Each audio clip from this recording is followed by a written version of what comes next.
अस्सलाम वालेकुम दोस्तों, मेरा नाम है इजहार खान। आप दे रहे हैं यूट्यूब। आज जो वीडियो लेके आए दोस्तों, इसमें आप देखेंगे R22 का मित्सुबिशी का 1.5 टन का यूनिट है मिस्टर स्लिम। तो ये बहुत ही अच्छे यूनिट रहे थे, लेकिन इसमें कंप्रेसर ख़राब होने के बाद किसी ने R410 का कंप्रेसर डाला था और उसके एक छोटी सी गलती की वजह से दोबारा से कंप्रेसर ख़राब हो गया और उसने सारा आयल जो सिस्टम में फेंक दिया। कंडेंसर वगैरह सारा चौक हो गया, इंडोर भी चौक हो गया। तो वो आपको बताएँगे किस तरीके के साथ उसको कैपरी की वजह से वो चौक हुआ था। कैपरी अंडर साइज लगाई गई थी, वो कैपरी हम चेंज करेंगे, पूरे यूनिट को फ्लशिंग करेंगे और आपके साथ इसको चला के भी दिखाएंगे। तो सबसे पहले आपने सिस्टम को जो ना सारे को फ्लश कर लेना, ताकि जितना भी आयल है वो साफ़ हो सके। अगर दोबारा से यूनिट कंप्रेसर लगाएं तो वो भी ख़राब हो जाएगा। दोस्तों, इससे पहले कि डिटेल की तरफ जाएँ वीडियो की, आपसे एक छोटी सी रिक्वेस्ट है, इस चैनल पर नए तो सब्सक्राइब ज़रूर कर लें और बेल के बटन को ऑल नोटिफिकेशन पे ऑन कर लें। तो दोस्तों, हमारी फ्लशिंग जो ना कंप्लीट हो चुकी है। तो जो कंडेंसर को तो इसमें हमने कंडेंसर की लाइन को जो ना अटैच कर दिया गया और इसी तरह सेक्शन लाइन भी शॉर्ट थी, यानी कि उसको जो जैसा कि आपने देखा होगा इसमें ट्रैप बने होते हैं, तो वो यू ट्रैप कम थे, जिसकी वजह से भी आयल बैक साइड पे चले जाता था। रोटी आपने देखा होगा बैक मारती है, उसने आयल फेंकना होता है तो वो आयल इन ट्रैप में रहता है और इसी से वो दोबारा से सक्शन कर लेती है। तो वो भी आप ये देख सकते हैं कि बिल्कुल छोटी सी सक्शन गई थी, जिसकी वजह से भी आयल जो ना आगे चले जाता था इंडोर में। तो इसको भी हम पूरे ट्रैप को पूरा कर देंगे और उसके बाद कैपरी को भी हमने नई को लगाना है। वो सारी नई कैपरी लगाने से पहले सारे काम आपने कंप्लीट कर लेने।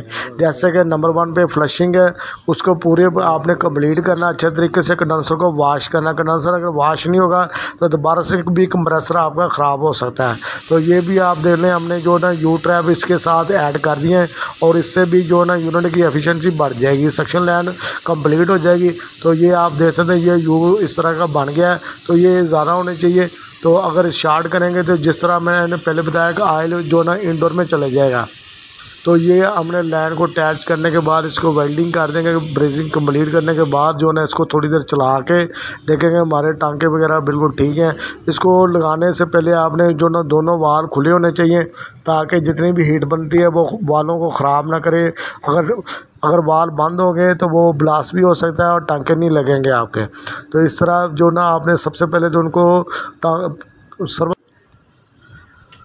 हाँ, तो दोस्तों सक्शन लाइन की भी हमारी वेल्डिंग कंप्लीट हो चुकी है।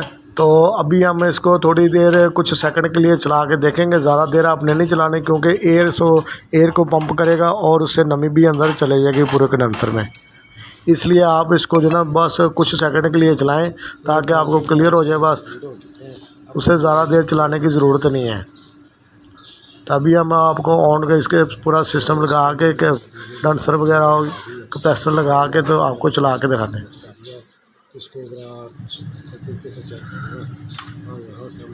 तो कैपेसिटर वगैरह लग चुका है। अभी हम इसको थोड़ा सा ठंडा हो गए तो इसको चला के तो चेक कर लेंगे लीकेज वगैरह आगे जो ना रोक के, तो लीक चेक हो जाएगी। उसके बाद हम कैपरी इसमें लगा सकते हैं। तो कैपरी जैसा कि मैंने बताया कि अगर इस तरह का मसला हो तो दूसरी आपके साथ शेयर कर देते हैं कि इस तरह का अगर आपके पास 1 टन का या 1.5 टन का कोई भी यूनिट है तो उसको आप इजीली 410 गैस इन्वर्टर वाली गैस पे शिफ्ट कर सकते हैं। इससे आपको बिजली की भी बचत होगी और दूसरा आपके पैसे भी काफ़ी ज़्यादा बचेंगे। अगर आप नया यूनिट लेंगे इन्वर्टर, जैसा कि सादा यूनिट मिल नहीं रहे, इन्वर्टर काफ़ी ज़्यादा लीक हो रहे हैं, तो ये यूनिट काफ़ी हाई क्वालिटी के बने होते थे इनके कंडेंसर वेपोरेटर, तो वो काफ़ी अर्सा तक बगैर लीकेज के चलते रहते हैं। जैसा कि आप ये कैपरी दे सकते हैं, ये पुरानी वाली कैपरी जो आप दे रहे हैं 049 की है। 049 की वैसे 1 टन में यूनिट में इस्तेमाल होती है, वो भी R22 वाले। अगर इन्वर्टर में आपने लगानी तो वो उसमें आपको बड़े साइज़ की कैपरी लगानी पड़ेगी। 070 की कैपरी है। तो ये आप देख सकते हैं 049 की जो कैपरी थी वो 20 इंच थी, जैसा कि आप इसमें देखेंगे। अब हमने इसमें लगानी है 30 इंच, यानी कि 2.5 फुट के करीब इसकी जो ना 070 की कैपरी लगेगी। तो इससे जो ना इसका काफ़ी ज़्यादा बेहतर रिज़ल्ट हो जाएगा, क्योंकि कैपरी तंग होने की वजह से इसका हेड प्रेशर ज़्यादा रहा है और इसकी वजह से जैसे R20 की बानिस्बत R410 का जो प्रेशर होता है डिस्चार्ज और सक्शन, वो दोनों तकरीबन डबल होते हैं। तो इसलिए जो ना अगर ब्रेक कैपरी रखेंगे तो वो कंप्रेसर पे लोड रहेगा। कंप्रेसर पे लोड रहने की वजह से कंप्रेसर ज़ोर ज़्यादा लगाता रहा और इसी वजह से वो ख़राब हो गया था। तो ये आप दोनों को देख सकते हैं, दोनों का डिफरेंट कितना ज़्यादा। दूसरा काटना भी आपने अच्छे तरीके से, ताकि जो ना उसका फेस अंदर की तरफ ना मुड़ जाए।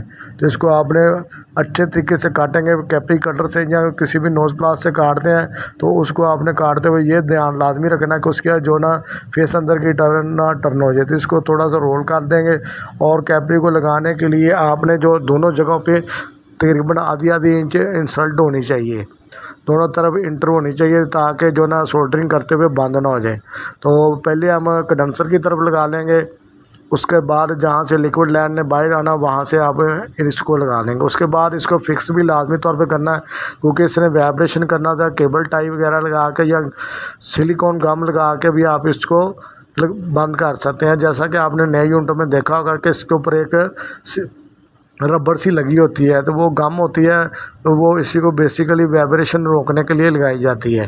तो दोनों तरफ से हम इसको कर लेंगे। जैसा कि आप देख रहे हैं, इसको थोड़ा सा हमने पंच कर दिया ताकि ये अच्छे तरीके से फिक्स हो जाए। तो इसको लगाने के बाद हम दूसरी साइड भी देख लेंगे। ये जैसा कि मैंने आपको निकाल के दिखाई, तकरीबन आधी इंची के करीब लाजमी होनी चाहिए। तो दोस्तों, अगर आपने वीडियो को अभी तक लाइक नहीं किया तो लाइक ज़रूर कर लें, और अगर वीडियो अच्छी लगे तो शेयर ज़रूर करें। अभी अगर चैनल पे नए तो सब्सक्राइब ज़रूर कर लें। दोस्तों, जैसा कि आप देख रहे हैं, ब्रीजिंग इसको कर लेंगे एक साइड को, इसी तरह दूसरी साइड को। वाल लाजमी तौर पर ओपन होने चाहिए, सर्वस वाल दोनों।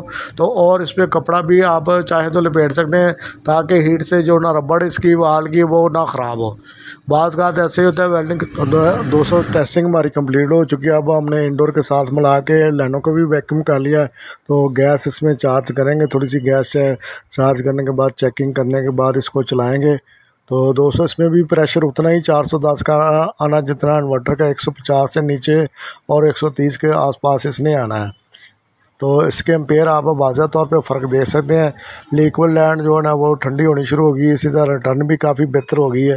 तो अभी आपको एम्पेयर भी दिखाते हैं। तो एम्पेयर आप अभी इसके थोड़े से कम है, गैस पूरी होगी तो इसके जो ना 7.5 से 7.25 तक एम्पेयर आएंगे। तो ये 1.5 एम्पेयर तक 2 एम्पेयर तक ईजिली आप सेव कर सकते हैं। गैस अच्छी डालनी है, गैस बिल्कुल भी लोकल नहीं डालनी। तो ये आप देख सकते हैं, इस तरह आप फ़ायदा उठा सकते हैं बिजली का भी और पैसों का, दोनों चीज़ों का। अगर आपके पास इस तरह का यूनिट है तो आप उसको अल्ट्रेशन करवा सकते हैं। दोस्तों, वीडियो अच्छी लगे तो लाइक ज़रूर करें, शेयर करें। तो दोस्तों, इसके 22 नंबर के एम्पेयर भी अगर मुझे वीडियो मिल गई तो वो भी आपके साथ डिफरेंट वाज़ह तौर पर दिखा देंगे। तो अभी ये कंप्लीट हो चुका है। तो मिलेंगे इसी तरह नेक्स्ट वीडियो में, तब तक के लिए दोस्तों अल्लाह हाफिज़।